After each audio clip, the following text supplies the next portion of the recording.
Bisa lihat? Sudah. Aman Pak Tio. Ya. Baik, selamat sore Pak Bin dan rekan-rekan sekalian. Izin mempresentasikan policy brief yang telah saya susun. Jadi saya mengambil judul tentang tata guna lahan di Kota Denpasar berbasis mitigasi terhadap banjir. Jadi sebagaimana yang telah kita ketahui bersama bahwasanya beberapa waktu yang lalu kan Denpasar ini kan mengalami banjir yang sangat luar biasa parah dan mengakibatkan banyak korban jiwa, bahkan mencapai 18 orang, kemudian kerusakan infrastruktur yang sangat besar. Nah, itulah menurut saya kenapa tema ini perlu diangkat ya, karena masalah ini saya rasa perlu segera mendapatkan perhatian dari pemerintah. Baik, Bapak Ibu, berbicara mengenai bencana, World Risk Index tahun 2023 ini menyebutkan bahwasanya Indonesia itu menduduki peringkat kedua sebagai negara paling rentan terhadap bencana. Kemudian dari 4 indikator yang diukur, ternyata indikator yang mendapatkan kinerja paling buruk adalah indikator kemampuan mitigasi bencana. Hal ini menandakan bahwa selama ini Indonesia masih belum mampu membuat atau menciptakan upaya-upaya preventif maupun mitigatif yang sangat efektif dalam menangani bencana alam. Kemudian dari BNPB saya memperoleh data bahwasanya 98,93% kejadian bencana alam di Indonesia ini adalah bencana hidrometeorologi. Artinya bencana yang diakibatkan oleh air, dan mayoritas bencana yang terjadi itu banjir sebesar 57%. Dan ternyata banjir ini menimbulkan dampak yang luar biasa besar. Nah, dari data yang ada, saya menemukan bahwa kerusakan langsung yang diakibatkan oleh banjir yang secara nasional ini mencapai 6 triliun per tahun dengan biaya penanganan mencapai 86,19 triliun rupiah. Sementara banjir yang terjadi di Denpasar kemarin itu menimbulkan kerugian langsung mencapai 25,53 miliar rupiah. Ini masih belum termasuk dengan upaya penanganan pasca banjir. Dan dari beberapa pernyataan pakar dan terakhir dari Kementerian Lingkungan Hidup ini, kita ketahui bahwasannya banjir yang terjadi di Bali, khususnya di Denpasar, itu terjadi karena kawasan resapan air yang kurang memadai. Hal ini diakibatkan karena banyaknya lahan yang telah dialihfungsikan, kemudian banyaknya kawasan terbangun, kemudian meningkatnya urbanisasi, dan kurang efektifnya tata kelola lahan di wilayah Denpasar dan sekitarnya. Dan untuk sore hari ini kita akan fokus di bagian yang terakhir, yaitu mengenai tata kelola lahan yang kurang efektif. Baik, untuk melakukan analisis dan menyusun rekomendasi di policy brief ini, saya menggunakan beberapa peraturan perundang-undangan dan beberapa kesepakatan internasional sebagai dasar. Yang pertama, ada New Urban Agenda tahun 2016. Di sini disebutkan bahwasanya New Urban Agenda sekarang ini lebih fokus kepada pendekatan yang berbasis risiko dan ketahanan terhadap bencana dalam perencanaan maupun kebijakan tata kota. Kemudian di SDG 11 di poin 5 disebutkan bahwa di tahun 2030 ini ditargetkan terjadi penurunan yang sangat signifikan ya, jumlah korban maupun jumlah kerugian yang diakibatkan oleh bencana, termasuk bencana yang berhubungan dengan air. Kemudian di Indonesia ada Undang-Undang Nomor 26 tahun 2007 tentang penataan ruang, yang mana disebutkan bahwa penataan ruang diselenggarakan dengan memperhatikan kondisi fisik Indonesia yang rentan terhadap bencana. Kemudian aturan turunannya yaitu PP 21 tahun 2021 tentang penyelenggaraan penataan ruang, disebutkan bahwa materi teknis rencana tata ruang wilayah kota paling sedikit harus memuat kawasan rawan bencana. Selanjutnya ada peraturan lokal, yaitu peraturan daerah nomor 8 tahun 2021 tentang rencana tata ruang wilayah kota Denpasar dan beberapa peraturan turunannya. Ya, baik Bapak Ibu, sebagaimana yang saya sampaikan di awal tadi, bahwasanya saat ini Denpasar memerlukan kawasan untuk dapat menampung limpasan air.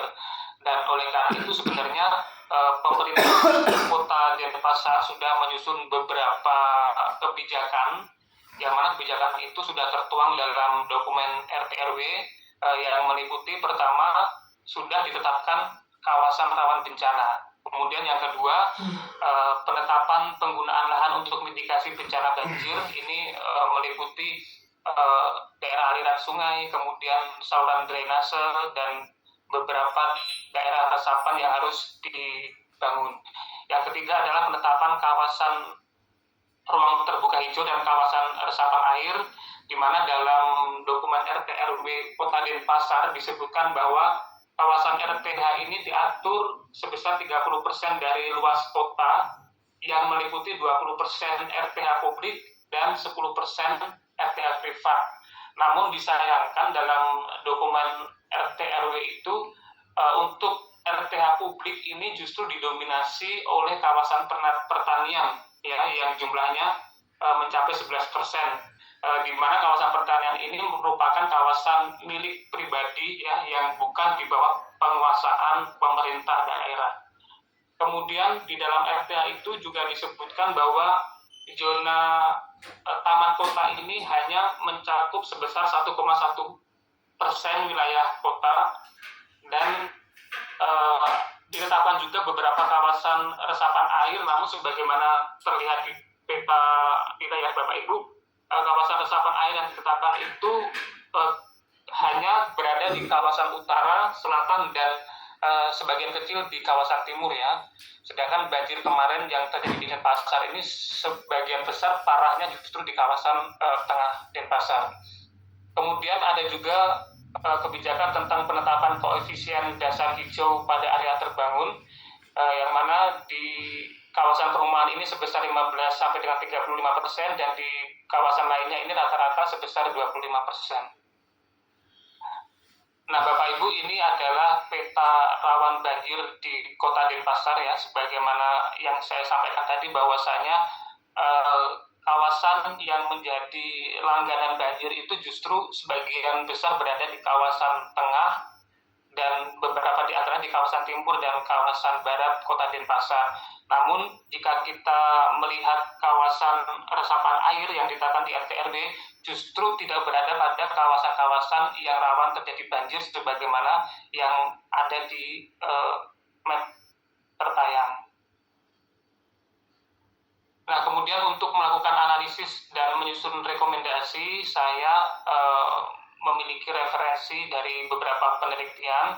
Berikut 5 di antaranya. Yang pertama adalah penelitian dari Sugianto tentang perubahan tata guna lahan di Aceh Jaya, di mana Sugianto ini menyampaikan bahwa kondisi tersebut justru terbukti meningkatkan risiko terjadinya banjir.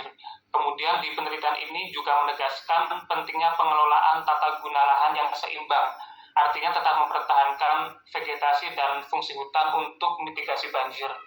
Yang kedua adalah penelitian Jangkira yang menganalisis skenario penerapan berbagai jenis green infrastructure termasuk bioretention dan rain gardens di Auckland dan Perth. Hasilnya menunjukkan bahwa konversi area untuk green infrastructure walaupun sangat kecil, ya, di sini disebutkan bahkan kurang dari 1, ini dapat menurunkan debit dan volume air secara signifikan. Kemudian penelitian oleh Amin dan kawan-kawan yang meneliti potensi kemampuan pengurangan banjir melalui penerapan berbagai infrastruktur hijau atau dikenal dengan low impact development. Hasil studi ini menunjukkan bahwa hanya dengan 9,81% area yang digunakan untuk infrastruktur hijau ini dapat mengurangi banjir lebih dari 30%. Kemudian penelitian Busal dan kawan-kawan mengenai sistem retensi, yang mana Busal ini menemukan bahwasanya kolam retensi atau kolam penampungan air yang dibikin terpusat sebesar apapun kapasitasnya ini justru tidak efektif dalam menghadapi banjir. Yang lebih efektif justru kolam yang tersebar di berbagai wilayah kota walaupun dengan kapasitas yang kecil. Terakhir ada penelitian dari Kedaton yang secara khusus meneliti efektivitas embung sanur, di mana Kedaton ini menemukan bahwasanya embung sanur yang ada di kawasan Denpasar ini dapat mereduksi banjir sebesar 28,32%.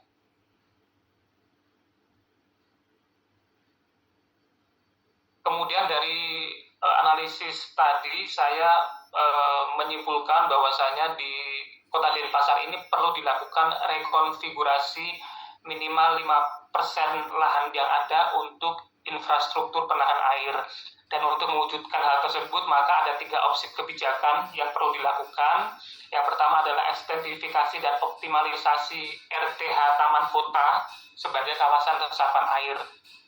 Nah, di sini maksudnya adalah taman kota yang ada di kawasan Kota Denpasar ini selain difungsikan sebagai ruang terbuka hijau, juga nantinya dapat diintegrasikan sebagai fungsi penyerap air gitu. Dan untuk melakukan hal ini maka perlu dilakukan revisi ya pada RT RW dengan menjadikan RTH subzona taman kota ini menjadi 5% ya, karena sebelumnya hanya sebesar 1,1%.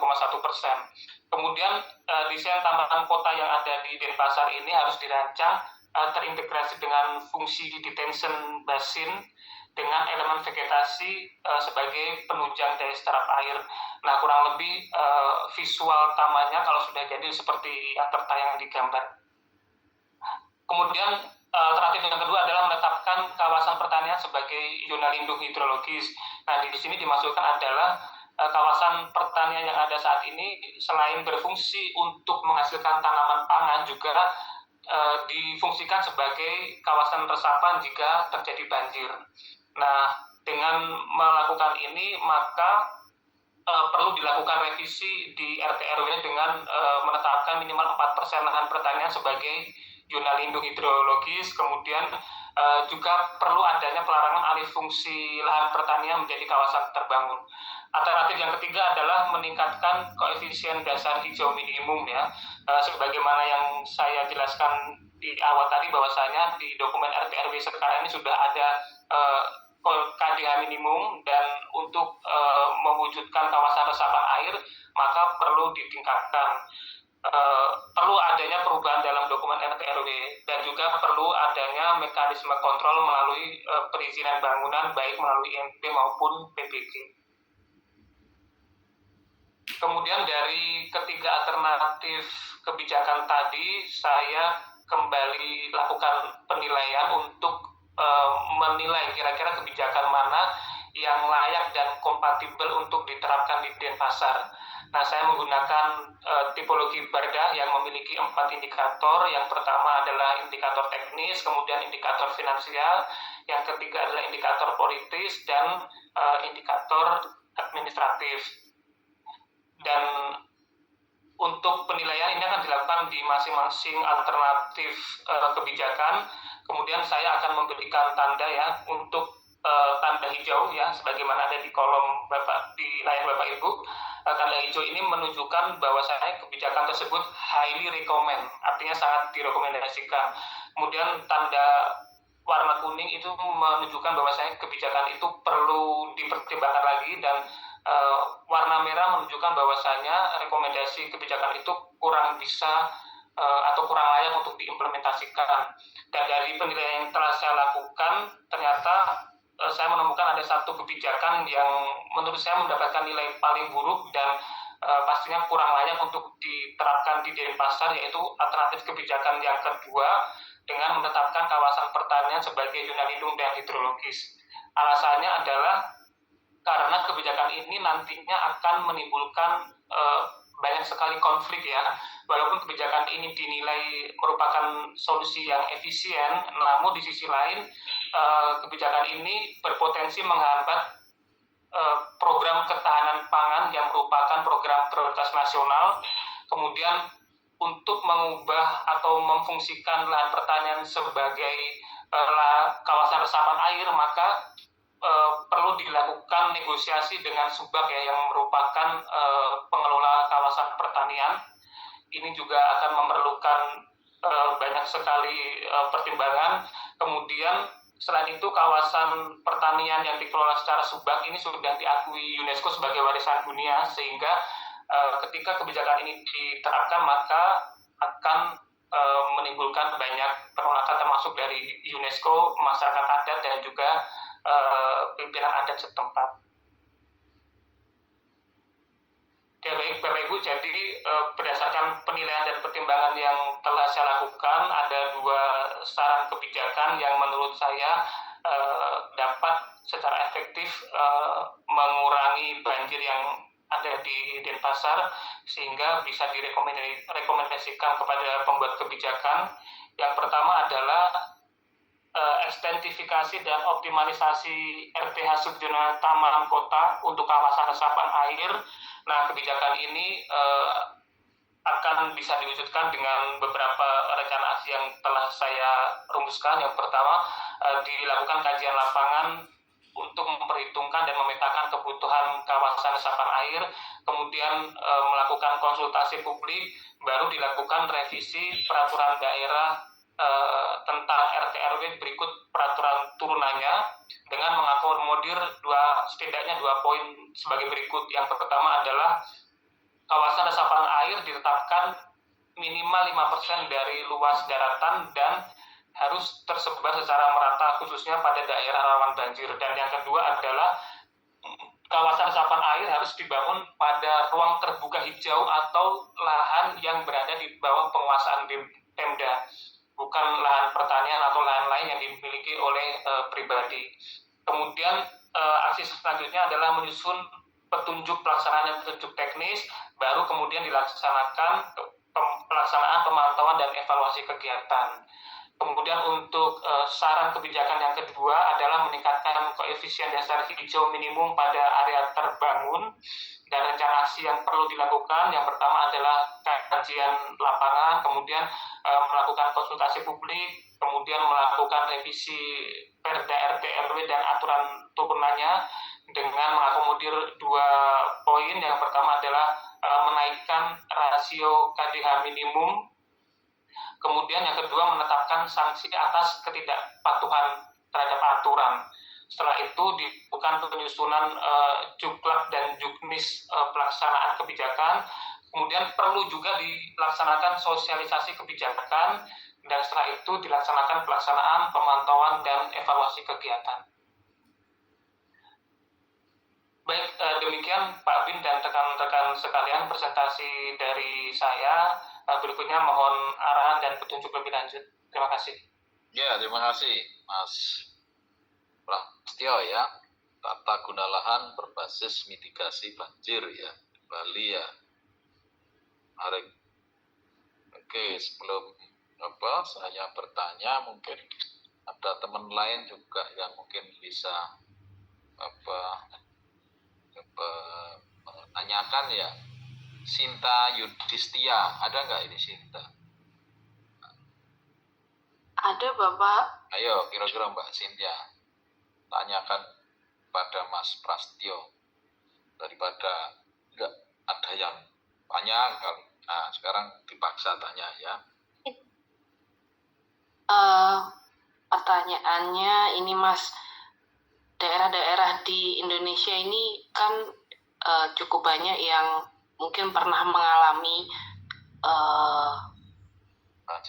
banjir ya, mungkin kota besar seperti Jakarta, Semarang itu yang mungkin cukup sering kita dengar di berita pernah mengalami kondisi yang sama. Kalau menurut Mas Prasetyo, kira-kira ada nggak sih kebijakan yang membedakan atau ada ciri khas khusus yang membedakan dari penanganan banjir untuk Bali ini yang membedakan dengan kota-kota besar lainnya gitu Mas, Denpasar khususnya maaf. Ya, makasih, itu aja dulu Mas. Baik, terima kasih Mbak Sinta atas pertanyaannya. Kebetulan saya juga sebelum membuat policy brief ini juga membaca beberapa kebijakan yang ada di Jakarta ya, khususnya kebijakan RT/RW. Yang menjadi pembeda dengan Denpasar ini tentunya Jakarta ini kan karena sudah menjadi langganan banjir selama bertahun-tahun ya, setiap tahun mengalami banjir dan selama ratusan tahun mungkin, dia sepertinya lebih matang dalam menyiapkan langkah-langkah mitigatif gitu. Misalkan di Jakarta itu semua kebijakan itu dibuat sedetail mungkin gitu, termasuk ukuran kawasan daerah aliran sungai itu berapa, kemudian garis sempadannya itu berapa, dan mana saja kawasan yang boleh dilakukan pembangunan, mana yang tidak boleh. Kemudian, nah untuk kawasan resapan air di Jakarta itu juga ditetapkan secara tegas gitu persentasenya. Di beberapa zona tertentu itu ditetapkan 5% minimal kawasan resapan air. Kemudian di Jakarta juga sudah ada aturan mengenai zona runoff, artinya adanya bangunan di situ ya sebelum dan sesudah pendirian bangunan itu harus diukur gitu. Kira-kira pengaruhnya terhadap air itu seperti apa gitu. Jadi adanya bangunan yang didirikan itu tidak boleh kemudian merusak atau memperparah kondisi resapan atau aliran air yang ada di wilayah tersebut. Itu beberapa perbedaan yang sangat mencolok, Mbak Sinta. Ya, ini bisa dibilang sudah lebih banyak ya Mas ya aturan yang mereka siapkan ya, walaupun tetap sampai sekarang tetap ada. Betul. Ya, oke, terima kasih Mas. Menarik presentasinya, terima kasih. Siap, makasih Mbak Sinta. Ya, mungkin ada teman lain yang coba menanyakan ya. Dua orang gitu, terus setelah itu ganti. Apalagi gol. Mauris ada nggak ini?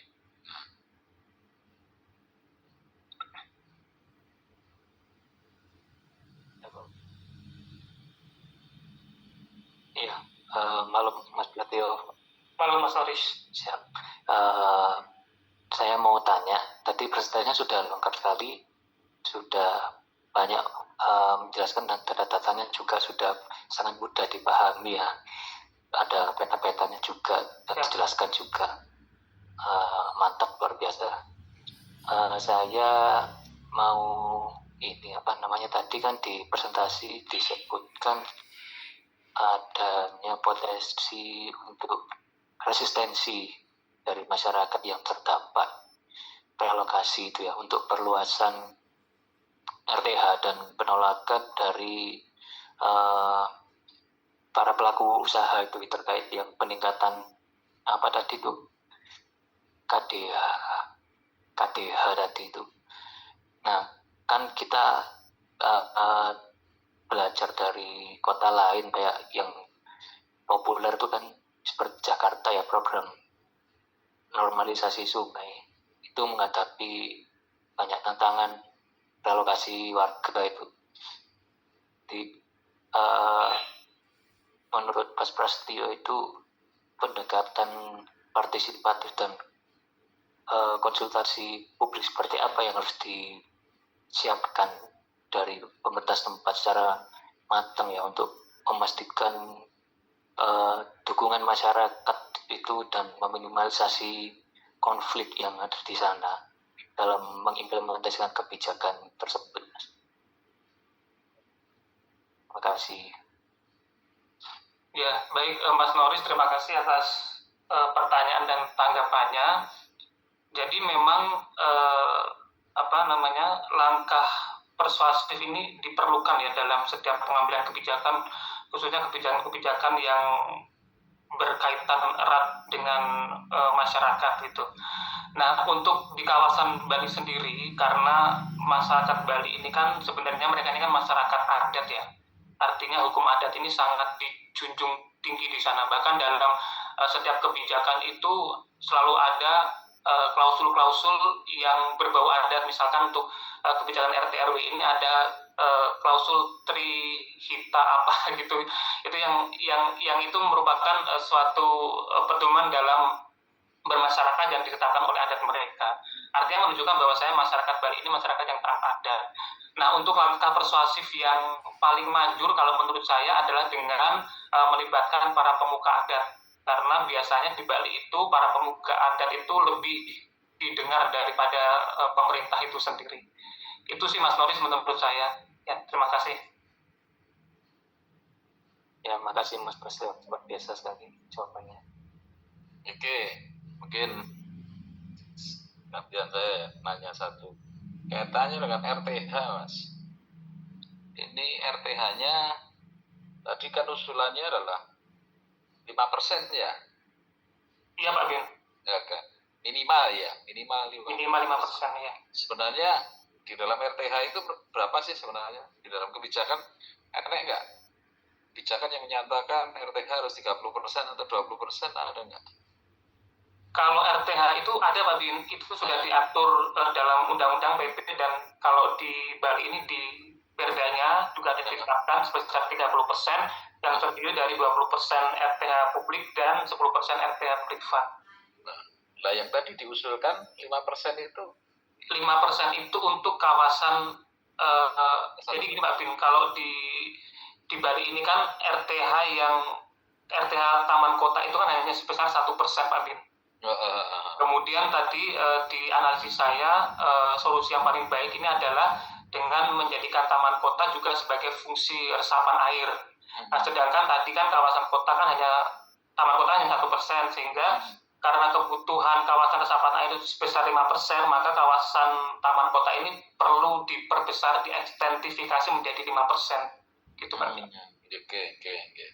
Terus ada lagi 4% lahan pertanian sebagai zona perlindungan hidrologis itu ada, kira-kira ada aturannya juga enggak sih sebenarnya? Sebenarnya berapa persen yang kalau ini tadi kan, nah ini kan ada ya, ada RTH-nya 30%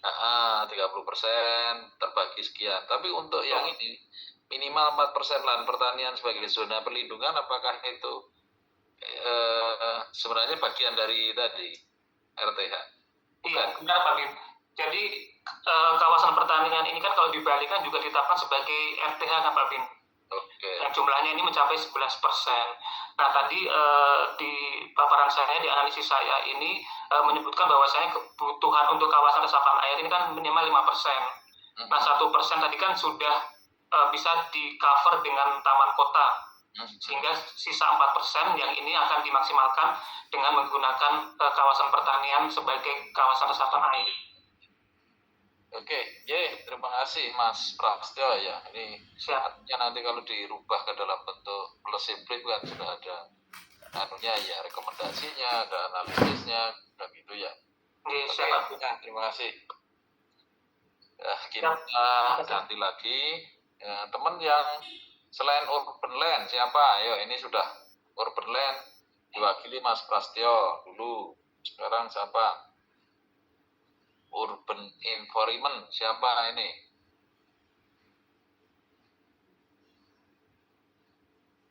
Urban environment ada nggak yang dari urban environment?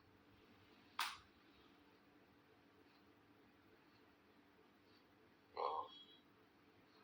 Kalau nggak dipanggil nggak bisa ya.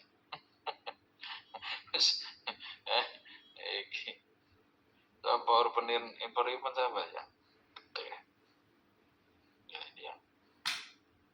Oh ini apa ini? Link aja. Liling. Ya Pak. Ya, kamu presentasi ya? Baik Pak.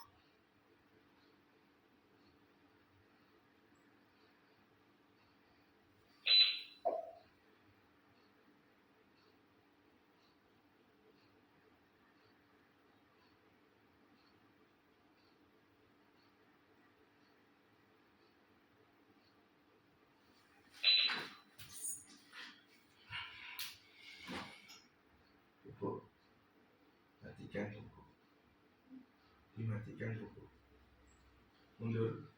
Mundur, dimatikan buku. Mati buku. Assalamualaikum warahmatullahi wabarakatuh. Selamat malam Pak Bin dan teman-teman sekalian. Saya mewakili kelompok Urban Environment ingin mempresentasikan hasil policy brief yang telah saya buat. Di sini saya mengambil subtema Sustainable Waste Management atau pengelolaan sampah yang berkelanjutan.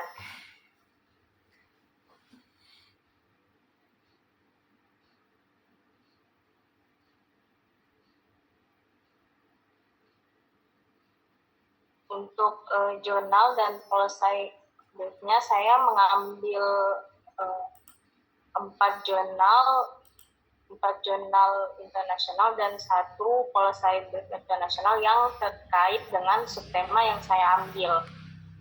Jurnal pertama berisi tantangan dan disparitas dalam implementasi kebijakan pengelolaan sampah pedesaan dan memberikan wawasan tentang bagaimana daerah pedesaan dapat bertransisi menuju praktik pengelolaan sampah yang berkelanjutan.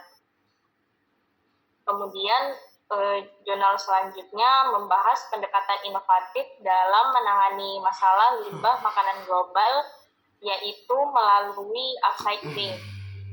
Berbeda dengan daur ulang recycling yang seringkali menurunkan kualitas material, upcycling ini bertujuan untuk mengubah limbah makanan menjadi produk baru dengan nilai gizi yang lebih fungsional dan nilai ekonomis yang lebih tinggi. Kemudian jurnal selanjutnya berangkat dari kegagalan pendekatan model transfer of technology atau satu untuk semua yang sering diterapkan dari negara-negara maju ke komunitas kurang terlayani. Sistem yang dirancang untuk kota-kota maju dengan infrastruktur yang memadai seperti truk sampah yang berkapasitas besar, tempat pembuangan akhir yang sanitari, dan sistem daur ulang terpusat yang seringkali gagal total ketika diimplementasikan di lingkungan yang sama sekali berbeda konteksnya.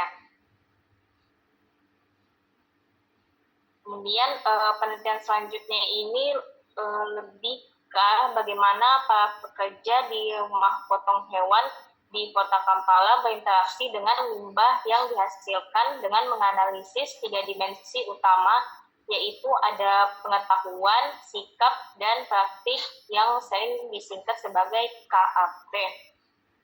Kemudian di sini saya mengambil 1 contoh policy brief waste management corresponding authors yang berisi tentang bagaimana narasi populer tentang ekonomi sirkular yang kerap dipromosikan oleh korporasi besar, di mana penulis melihatnya sebagai sebuah konsep yang seringkali hanya menjadi jargon hijau jika tidak disertai dengan regulasi yang kuat dan mengikat. Kemudian dari National Urban Policy, saya mengambil Addressing Climate Change in National Urban Policy, yang dimana saya mengambil keterkaitan dengan subtema saya dari sebagian isi dokumen NUP di sini, dan saya rangkum menjadi 4 poin, yaitu kebijakan ini memandang sampah sebagai isu iklim ganda, di mana sebagai sumber emisi dan pendorong kerentanan. Yang kedua, kebijakan ini menganjurkan pergeseran paradigma dari model linear menuju ekonomi sirkular dalam pengelolaan sampah dengan hierarki prioritas yang jelas, yaitu pencegahan dan pengurangan, pemanfaatan kembali dan daur ulang, pemulihan energi, dan pembuangan akhir yang lebih bertanggung jawab. Kemudian yang ketiga, ada alat kebijakan konkret untuk diintegrasikan dalam NUP, yaitu regulasi standar, instrumen ekonomis, serta investasi infrastruktur publik. Dan yang terakhir, adanya integrasi dengan sektor lain seperti energi, ketahanan air, serta memberdayakan pekerja sampah informal. Di sini kita bisa lihat ada 10 daerah penghasil sampah terbanyak di Indonesia, dan yang paling pertama diduduki oleh kota Jakarta Timur. Menurut laporan yang dipublikasikan oleh Sistem Informasi Pengelolaan Sampah Nasional, Sepanjang tahun 2023 dari 128 kabupaten dan kota se-Indonesia terdapat 17,4 juta ton timbunan sampah. Dan Jakarta Timur secara konsisten menempati posisi pertama sebagai penghasil sampah terbanyak di Indonesia. Pada tahun 2023, Jakarta Timur juga menghasilkan timbunan sampah mencapai kurang lebih 851,6 ribu ton per tahun atau setara dengan 2.333,18 ton per harinya.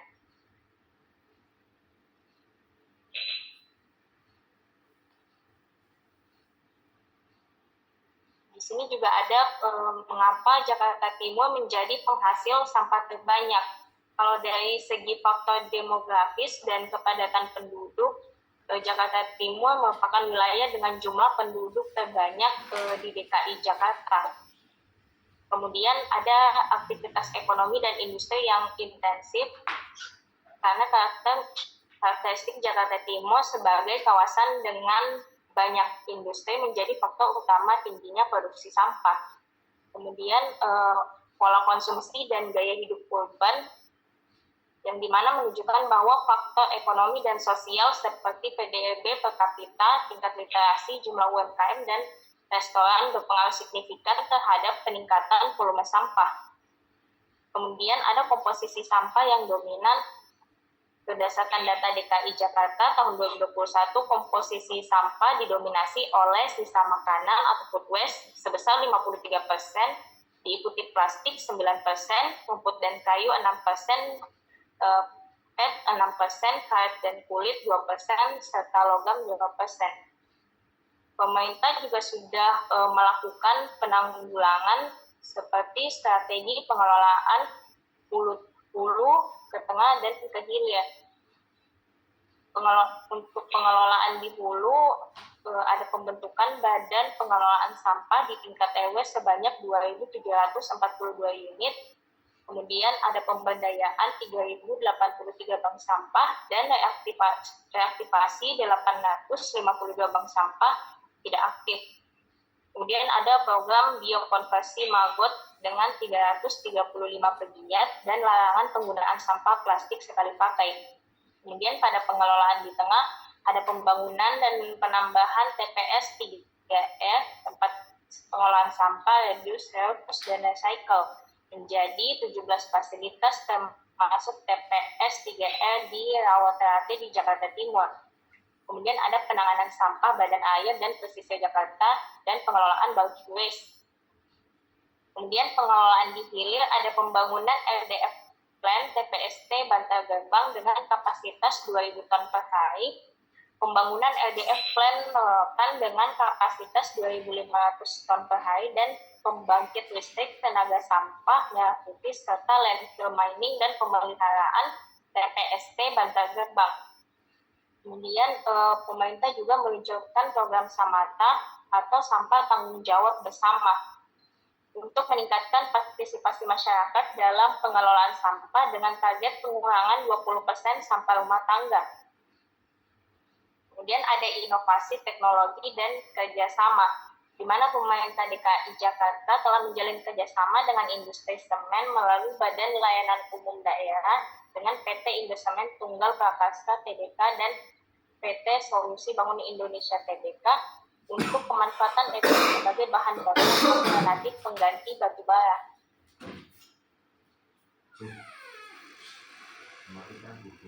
Kemudian ada analysis of urban waste management. Di sini ada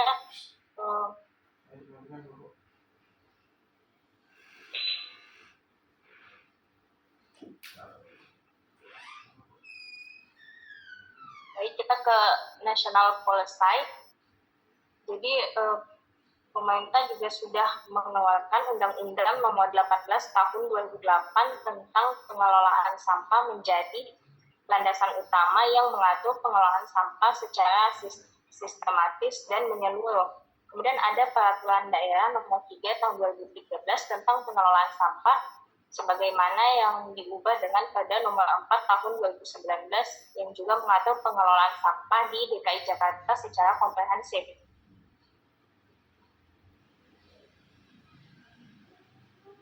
Kemudian ada Perda DKI Jakarta nomor 1 tahun 2024 tentang pajak daerah dan retribusi ke daerah, di mana perda ini menjadi dasar hukum penerapan retribusi sampah rumah tangga mulai 1 Januari 2025, yang retribusi ini dihitung berdasarkan kapasitas KWH meter di setiap rumah dan bertujuan meningkatkan kesadaran masyarakat mengenai pengelolaan sampah tanpa menggantikan iuran sampah yang selama ini dikumpulkan oleh RT atau RW.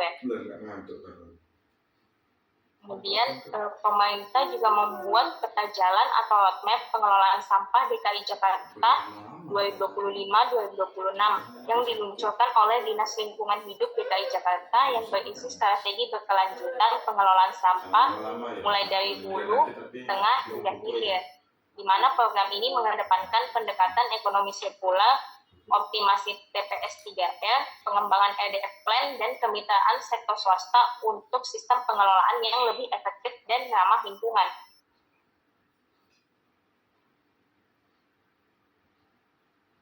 Kemudian di sini ada tantangan